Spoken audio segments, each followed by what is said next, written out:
નમસ્કાર, વેધર એનાલિસિસમાં આપની સાથે હું છું સેજલ। ગુજરાતની અંદર ગુજરાત પર કઈ સિસ્ટમ અને કેટલી સિસ્ટમોના કારણે વરસાદ પડી રહ્યો છે, હવામાન વિભાગે આગામી 24 કલાક કયા વિસ્તારની અંદર વરસાદની આગાહી કરી છે, કયા જિલ્લામાં એલર્ટ આપ્યું છે, એના વિશે બધી જ વાત કરવી છે। શરૂઆત કરીએ વિંડીથી, અને વિંડીમાં તમે જોઈ રહ્યા છો એ પ્રમાણે ગુજરાત અમદાવાદની આસપાસ આ બધી સિસ્ટમ છે એ રીતે સક્રિય છે।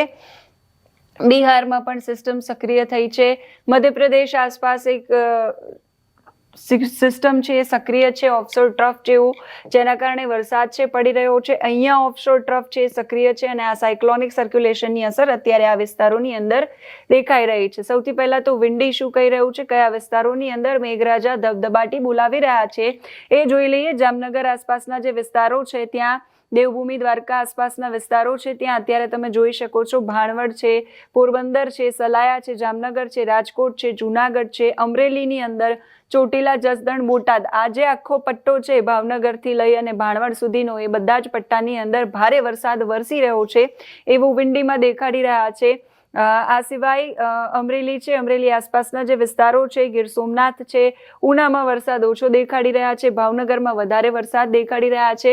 આ સિવાય ખંભાતની અંદર વરસાદ દેખાડી રહ્યા છે, નડિયાદમાં ભારેથી અતિભારે વરસાદ છે એ પડી રહ્યો છે, ગોધરા, પંચમહાલ આસપાસ, દાહોદ આસપાસ, લુણાવાડામાં પણ વરસાદ પડી રહ્યો છે, હિંમતનગર, સાબરકાંઠાના જે વિસ્તારો છે ત્યાં પણ ભારે પ્રમાણમાં વરસાદ પડી રહ્યો છે એવું દેખાડી રહ્યો છે। સુરતની અંદર, તાપીની અંદર, વ્યારાની અંદર, વલસાડના અમુક વિસ્તારોની અંદર વરસાદ છે, જ્યારે ડાંગ છે, દમણ, દાદરા, નગર હવેલી છે, આ બધા વિસ્તારોમાં છૂટાછવાયા સ્થળો પર ઝાપટા પડી રહ્યા છે। આજના દિવસની હવામાન વિભાગની આગાહી પણ કંઈક આ જ પ્રકારની છે અને આ વિંડી આજે આ રીતે દેખાડી રહ્યું છે। જેમ જેમ દિવસ આગળ જતો જશે એમ સિસ્ટમમાં પરિવર્તન આવતું જશે। આવતીકાલની આગાહી, આવતીકાલે વરસાદનું જોર છે એ ઘટશે અને અમરેલી, જસદણ, રાજકોટ, ગોંડલ, જુનાગઢ છે, પોરબંદર છે, વેરાવળ છે, ગીર સોમનાથના અમુક ભાગ છે, મહુવા આસપાસનો વિસ્તાર, આ બધા વિસ્તારોમાં વરસાદ છે છૂટો છવાયા હળવા ઝાપટા પડે એ પ્રકારની શક્યતા છે। વિરમગામ આસપાસ,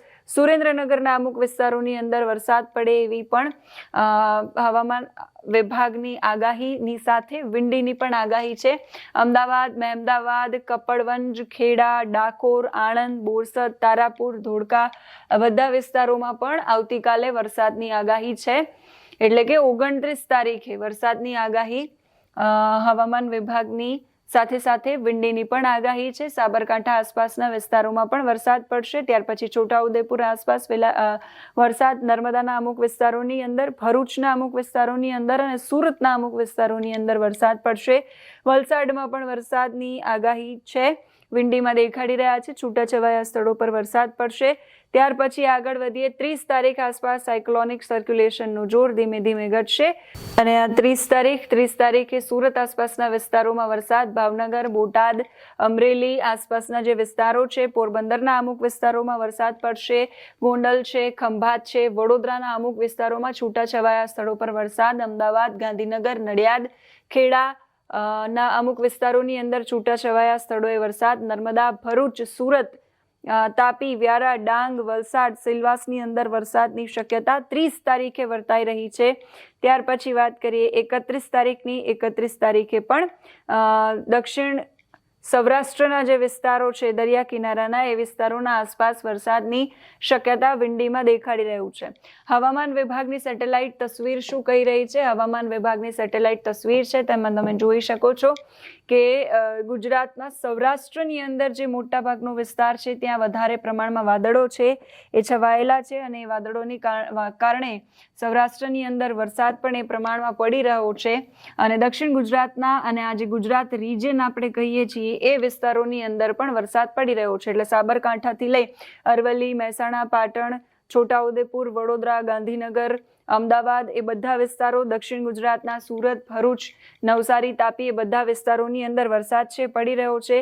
આવતીકાલથી વરસાદનું જોર છે ધીમે ધીમે ઘટવાનું છે અને ત્યાર પછી વરસાદ છે એ છૂટાછવાયા સ્થળો પર હળવા ઝાપટા પડે એ પ્રકારની આગાહી આવતા અઠવાડિયામાં પણ વરસાદની આગાહી અમુક વિસ્તારોમાં છે। પણ આ વરસાદનો જે રાઉન્ડ હતો જેટલો ભારે વરસાદ પડ્યો છે એટલી આગાહી હવામાન વિભાગની નથી.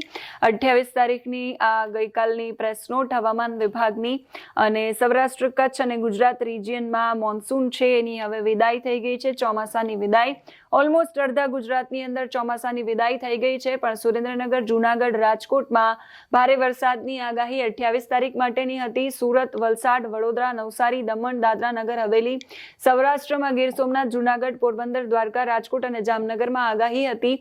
એ પ્રમાણે વરસાદ છે એ પડ્યો છે. વિડ્રોઅલ લાઇન છે એ ફિરોઝપુર, સિસરા, ચુરુ, અજમેર, માઉન્ટ આબુ, ડીસા, સુરેન્દ્રનગર અને જૂનાગઢ આ જે વિસ્તારો છે ત્યાંથી ચોમાસાની વિદાય છે હવે ધીમે ધીમે હવામાન વિભાગે કહ્યું એ પ્રમાણે થઈ રહી છે. ત્યાર પછીની હવામાન વિભાગની આગાહી 29 તારીખની એટલે કે આજની, જેમાં ગુજરાત રિજિયન એટલે કે બનાસકાંઠા, પાટણ, મહેસાણા, સાબરકાંઠા, ગાંધીનગર, અરવલ્લી, ખેડા, અમદાવાદ, આણંદ, પંચમહાલ, દાહોદ, મહીસાગર, વડોદરા, છોટાઉદેપુર, નર્મદા, ભરૂચ, સુરત, આખો જે ગુજરાત રિજિયન વાળો પટ્ટો છે, ડાંગ, તાપી, નવસારી, વલસાડ, દમણ, દાદરા નગર હવેલી સુધીનો, એ બધા જ વિસ્તારોમાં થંડરસ્ટોર્મ એક્ટિવિટી સાથે હળવાથી મધ્યમ વરસાદી ઝાપટા પડવાની શક્યતા છે.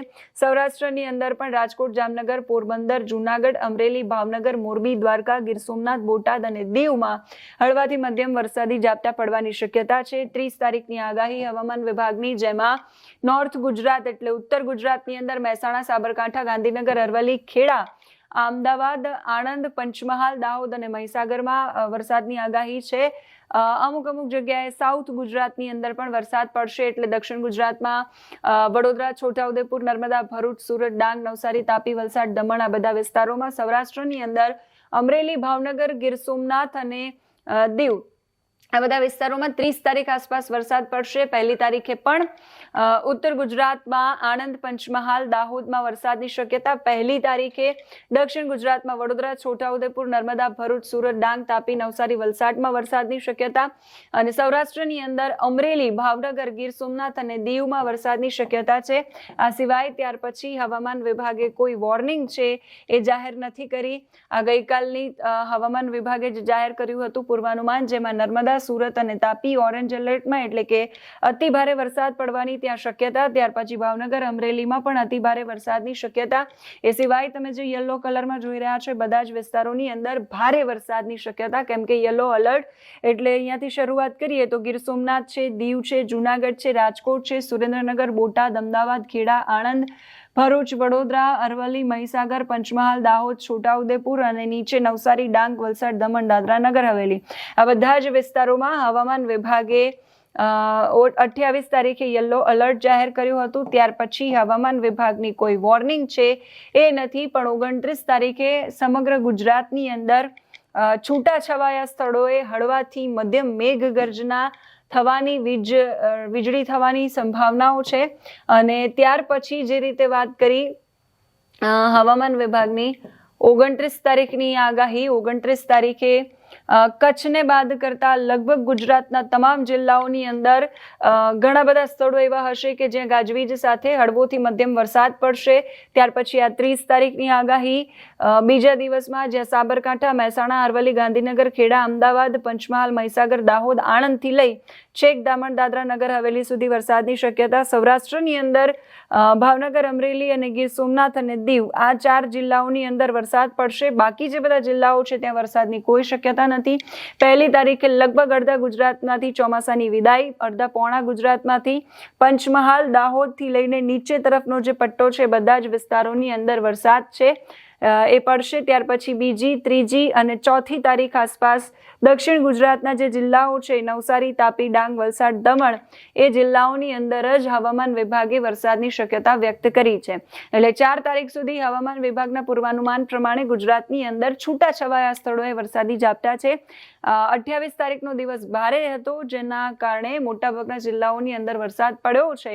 હવામાન વિભાગનું જે અપડેટ આવે છે સતત એ તમારા સુધી પહોંચાડતા રહીશું, કેમ કે નવરાત્રી અને નવરાત્રીમાં ગુજરાતવાસી, દરેક ગુજરાતવાસી અને બહારથી આવતા લોકો પણ ગુજરાતના ગરબા માટે રાહ જોઈને બેઠા હોય છે. થવાની છે એ પણ સૌ કોઈને જાણવાની ઉત્કંઠા છે. એટલે નવરાત્રિમાં વરસાદ કેટલા દિવસો સુધી પડવાનો છે એ બધી જ માહિતીમાં સતત અપડેટ આવતી રહે છે અને અપડેટ તમારા સુધી પહોંચાડતા રહીશું. પણ શરૂઆતના દિવસોમાં વરસાદની શક્યતા છે. છૂટાછવાયા સ્થળોએ હળવોથી મધ્યમ વરસાદ પડશે પ્રકારની આગાહી છે. તમારા જિલ્લા, તમારા ગામ, તમારા વિસ્તારની અંદર વરસાદનો માહોલ કેવો છે, વાતાવરણ કેવું છે, કમેન્ટમાં લખીને તમે અમને મોકલી શકો છો. અત્યારે આ વિડીયોમાં બસ આટલું જ. નમસ્કાર.